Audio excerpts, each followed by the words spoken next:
supuesto, muchas preguntas sobre este movimiento magisterial, que por supuesto le hacemos la invitación por cualquier duda que usted tenga. Las líneas están abiertas a Mega Noticias, que están dispuestos también a contestar, y por supuesto dándole seguimiento en torno a este asunto a 11 días del movimiento que se cumplió este plantón indefinido de labores precisamente el día de hoy. 11 días donde la ciudadanía está preocupada, tensa. Por un lado, lo hemos comentado, la presencia policial. Con beneficios o sin beneficios, está la seguridad ahí, derivado de la contienda electoral. ¿En qué etapa podríamos hablar? Me gustaría entrar con esta pregunta. El movimiento magisterial, ¿por qué afectar a terceras personas, a gente que no tiene nada que ver con el movimiento? Y es una inquietud que nos las han hecho saber los ciudadanos. Bienvenidos, bueno, antemano. Sí, gracias. Bueno, el movimiento magisterial trata en la medida de lo posible de que no afectemos a terceros. Sí. Sin embargo, si se da la afectación, esto es culpa de la negligencia, de la cerrazón del Estado mexicano, porque no somos nosotros quien tiene la solución al problema. Es el Estado mexicano quien tiene la pronta, si así lo quisiera, solución a este problema, y se acabaría el conflicto.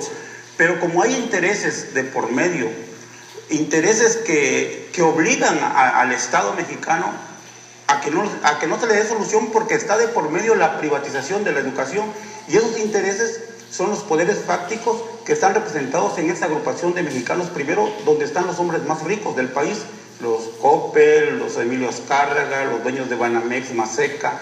Ellos, integrados en esa agrupación, son los que esperan el momento en que el CENTE y la CENTE se doblegue, sea doblegado para afianzarse del jugoso negocio que representa privatizar la educación en un país donde las reformas estructurales responden a intereses de la clase dominante y no del pueblo trabajador. Surge esta pregunta.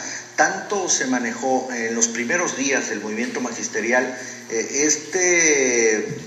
posicionamiento de los maestros en cuanto a la situación del boicot electoral. Estábamos hablando previo del domingo 7 de junio. De ahí vino el comunicado del posicionamiento de replegarse el movimiento.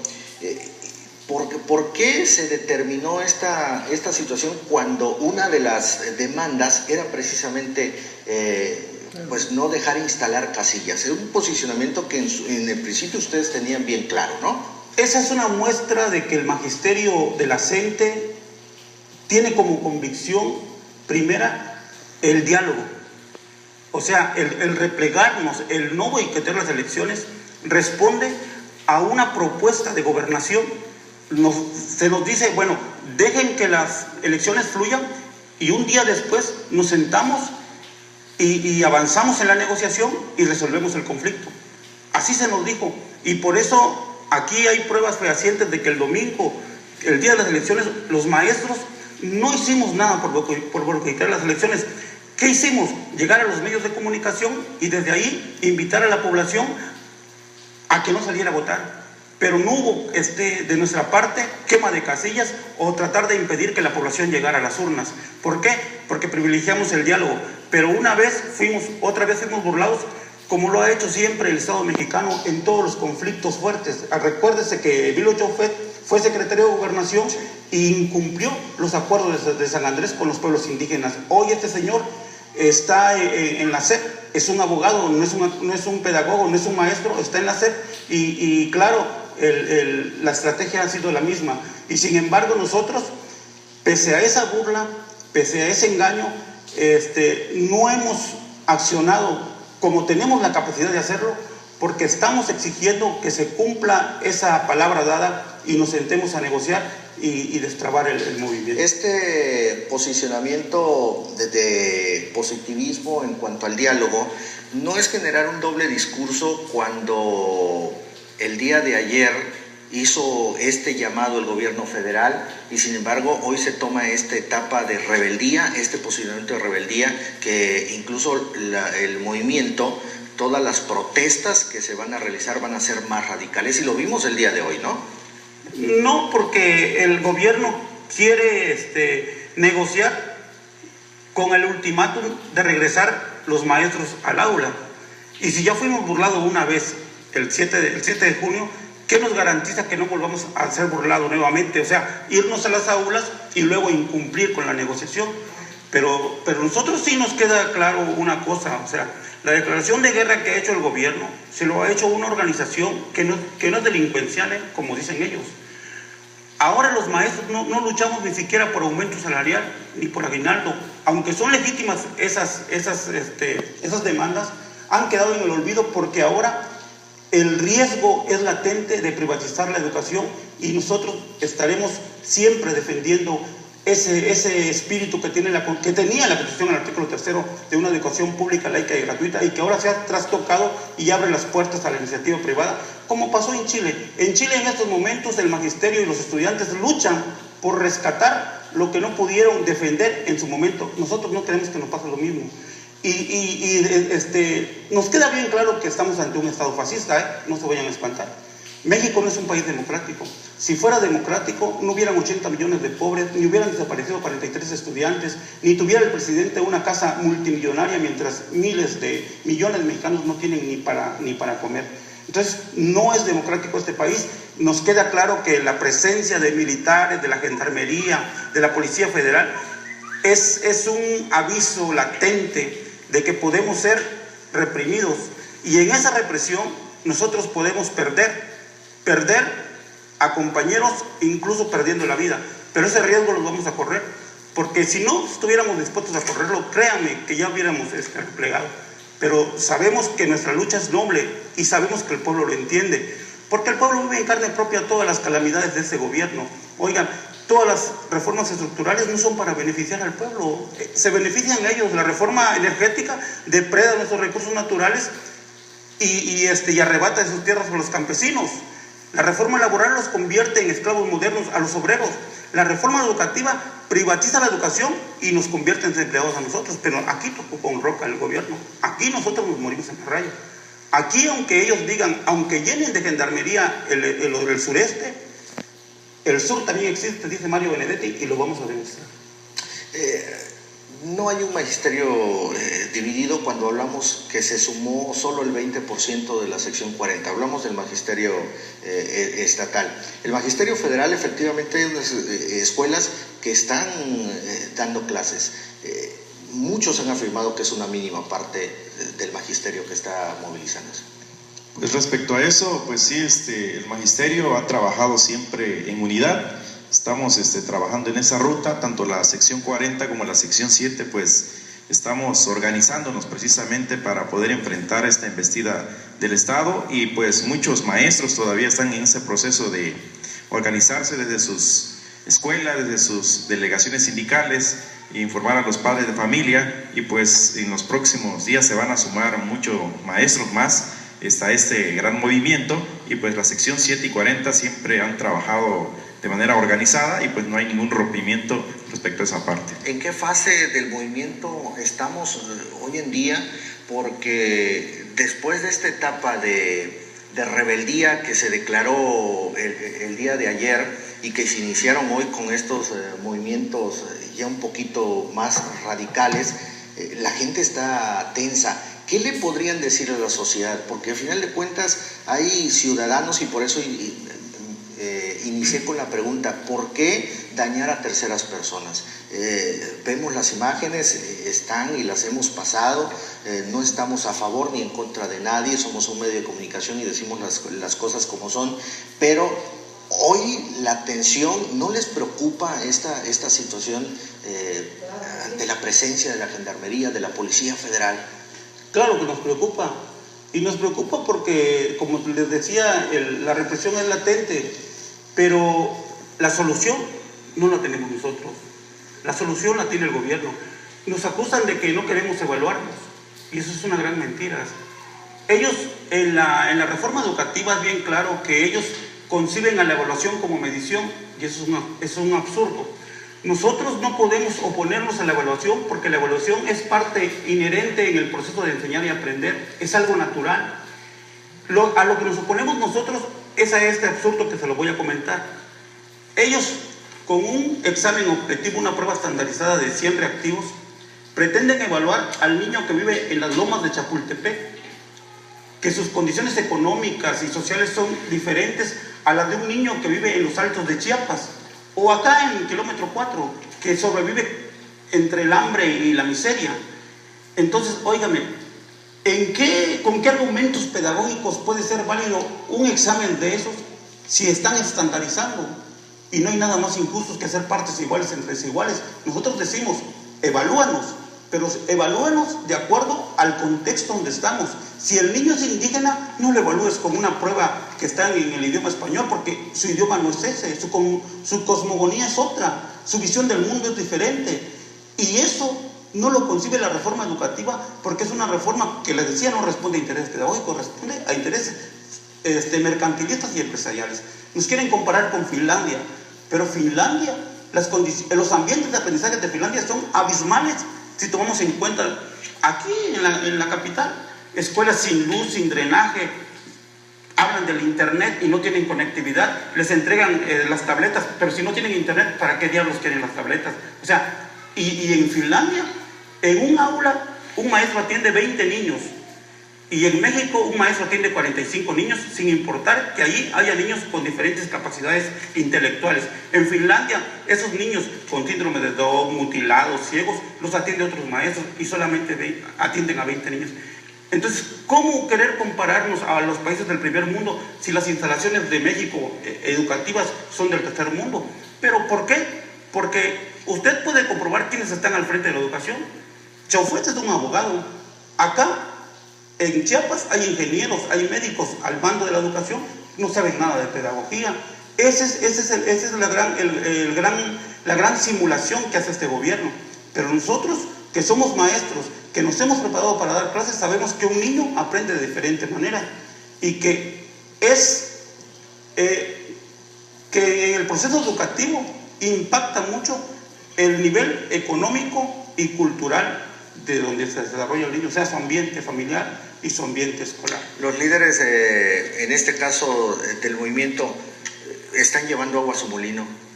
Y hablaba del inicio de replegarse de las elecciones y después continuar con esto. ¿El gobierno les dio algún dinero? No, para nada. A los maestros de la CENTE, que no es el CENTE, pertenecemos al CENTE, pero la CENTE es la coordinadora.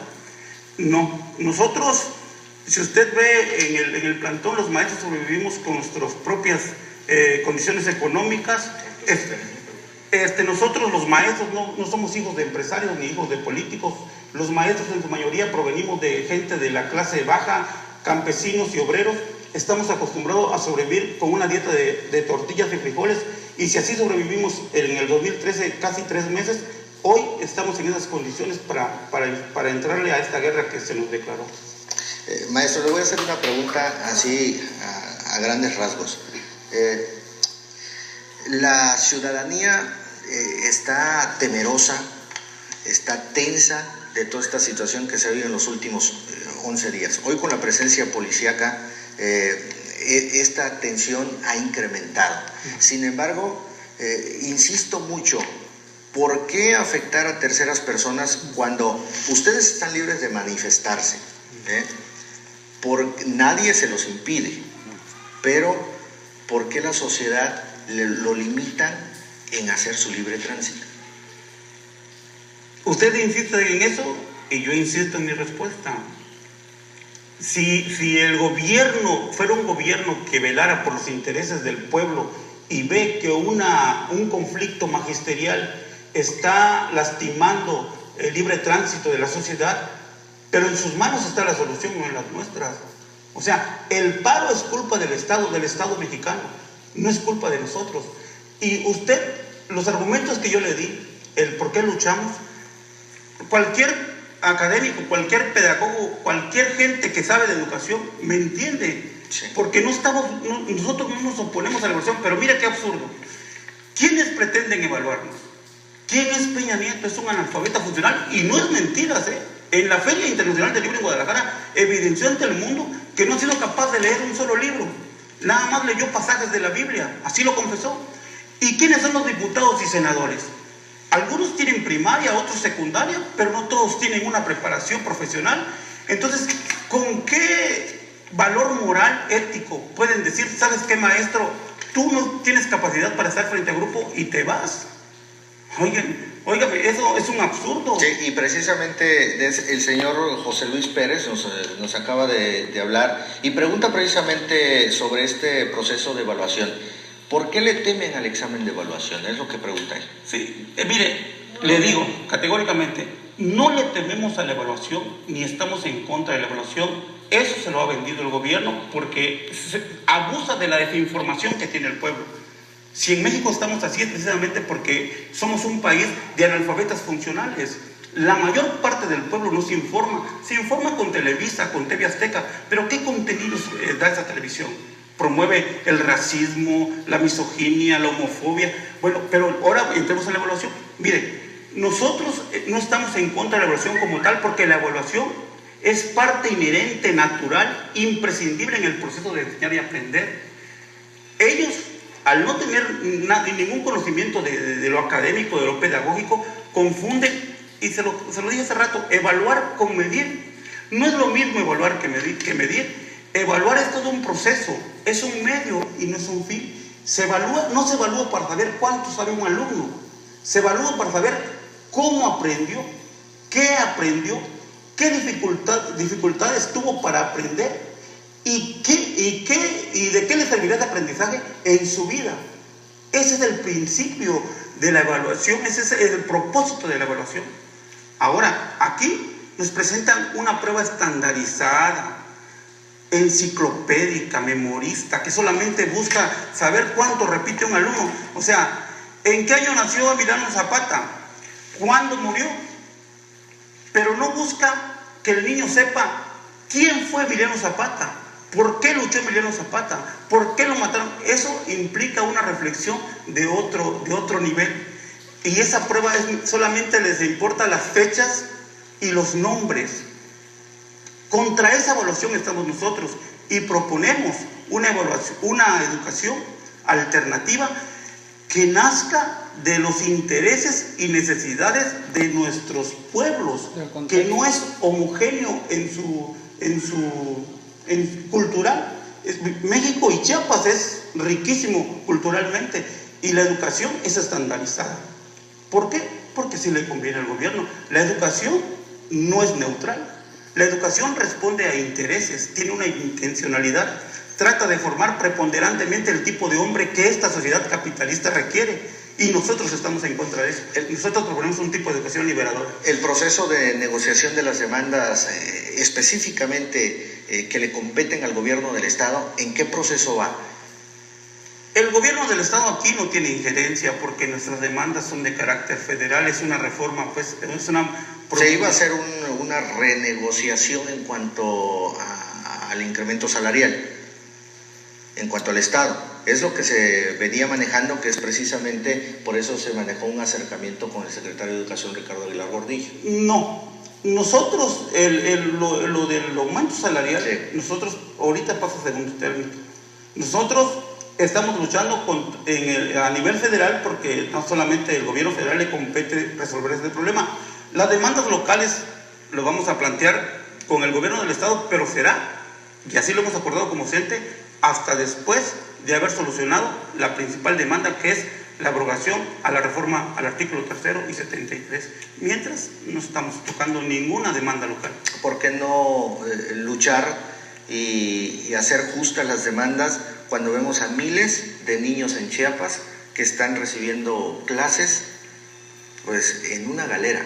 No hay infraestructura educativa en Chiapas, eso es cierto, lo hemos presentado, imágenes fehacientes de las comunidades que viven en extrema pobreza. ¿Por qué no luchar en eso?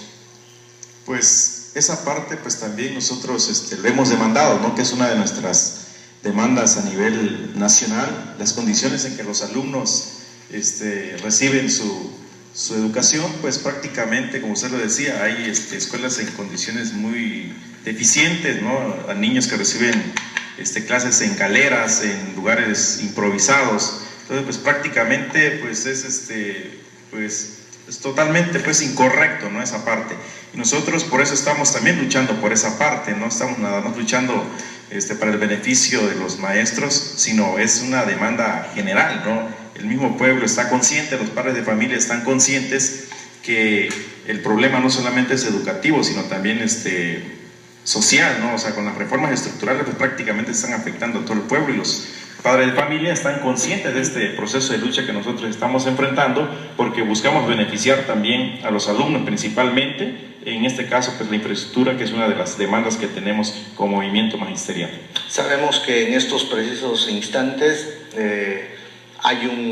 están realizando su asamblea estatal. Sí. ¿Qué viene? La asamblea estatal es la máxima prioridad de nuestro movimiento, sí. Y ahorita es urgente trasladar este movimiento al Distrito Federal, porque ya lo hizo Michoacán, porque ya lo hizo Oaxaca, y nosotros no podemos quedarnos indiferentes ante ese llamado. ¿Levantan el plantón? No. Somos 57,000 maestros federales. Podemos nosotros diseñar una estrategia que nos permita accionar allá y accionar aquí. ¿Se van a realizar las protestas simultáneas? Así es, sincronizadas y simultáneas. ¿Van a tomar escuelas como lo hicieron algunas el día de hoy, donde hubieron procesos de inscripción y pues se tuvo que evacuar al alumnado? Ninguna actividad está descartada, pero eso solamente lo decide la Asamblea Estatal, qué actividades se tienen que hacer. Independientemente de la presencia policial. Independientemente de la policía no nos espanta ni nos intimida. Si nos intimidara a la policía, ya nos hubiésemos replegado a nuestras casas. Esto sigue, y si hay un costo de sangre, si hay un costo de un derramamiento de sangre, como el gobierno mexicano siempre ha sido la salida para los conflictos, lo asumimos. Nosotros estamos convencidos de que los 43 estudiantes normalistas los desapareció el Estado, que los jóvenes de Tlatlaya los asesinó el Estado, y que hoy nos enfrentamos ante este Estado fascista, pero nuestra lucha es noble. Queremos decirle a la ciudadanía que no se dejen engañar. Nuestra lucha es noble porque defiende el carácter público de la educación, que la reforma lo sepulta. Y defendemos nuestros derechos laborales, que también tenemos derecho a defenderlo, y que la reforma al artículo 73 también lo sepulta. Por eso, en esa convicción que tenemos de que es ahora cuando tenemos que defender a la educación, hacemos el llamado a la sociedad a que no nos deje solamente los maestros somos el referente a nivel nacional que organizado lucha y defiende por los derechos de la sociedad. Nadie más, ¿no? Los campesinos brillan por su ausencia, los obreros brillan por su ausencia, las amas de casa se quejan de que no tienen para alimentar a sus hijos, de que mueren de enfermedades curables, pero nadie más protesta. ¿Estas acciones radicales o de vandalismo, ustedes se deslindan? Nosotros hemos asumido la responsabilidad de las acciones de parar los trailers, sacar los víveres y repartirlos con las colonias populares, lo asumimos, como también el de repartir gasolina.